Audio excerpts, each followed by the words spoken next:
C'est la première fois que je mets les pieds en Palestine. Depuis l'expulsion de ma famille en 1948, j'ai mis les pieds pour y aller en prison. J'y suis allée et je me souviens être descendue du bateau et en posant les premiers pas au port de Ashdod, j'avais le t-shirt sur lequel était inscrit la date de 1948 et le droit au retour des Palestiniens. Et j'ai pas eu besoin de parler en fait avec ce t-shirt. Et j'ai envoyé aussi un message qui me tenait à cœur d'envoyer, c'est-à-dire de dire à toutes ces autorités, ces dizaines de soldats, de policiers qui nous attendaient, qui nous ont fouillés, qui nous ont placés en prison, de leur dire il y a quelque chose qui est plus fort que vous, que votre système colonial.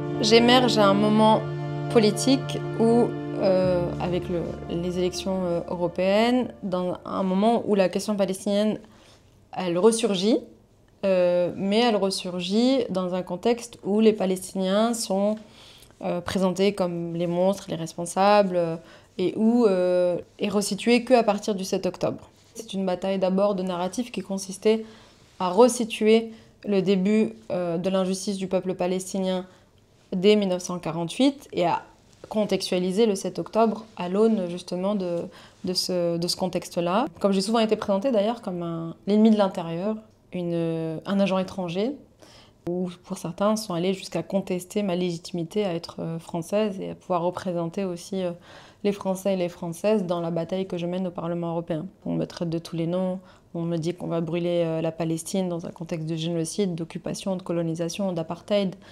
On est quand même allé jusqu'à des ministres qui ont demandé la déchéance de ma nationalité, une centaine de sénateurs qui ont demandé la levée de mon immunité ici, plusieurs plaintes pour apologie terrorisme, une audition de 11 heures devant la police où c'était d'abord en fait une audition politique qui allait jusqu'à me demander quelles étaient les opinions politiques de ma famille en Syrie. Enfin, en tout cas, j'ai pas hésité une seule seconde quand on m'a demandé d'y participer. En plus, on m'invite, c'est un honneur pour moi et donc ça fait partie, c'est une responsabilité, je veux dire, quand on porte une cause, d'aller au bout de cet engagement. Et pour moi, participer à cette coalition et à cette action en faisait partie. Ensuite, il y avait aussi une dimension symbolique et politique. C'était aussi de dénoncer le blocus, bien sûr, mais de pointer aussi la responsabilité des États et de dire oui, effectivement, c'est pas un petit voilier avec 12 personnes à bord qui vont briser le blocus de Gaza et sauver 2 millions de Gazaouis d'un génocide, d'une famine, d'une occupation. Mais c'est de dire c'est à vous de le faire. C'est à vous, État. On est en train à notre échelle, citoyens, d'essayer de combler le vide que vous laissez de par votre inaction, passivité et complicité.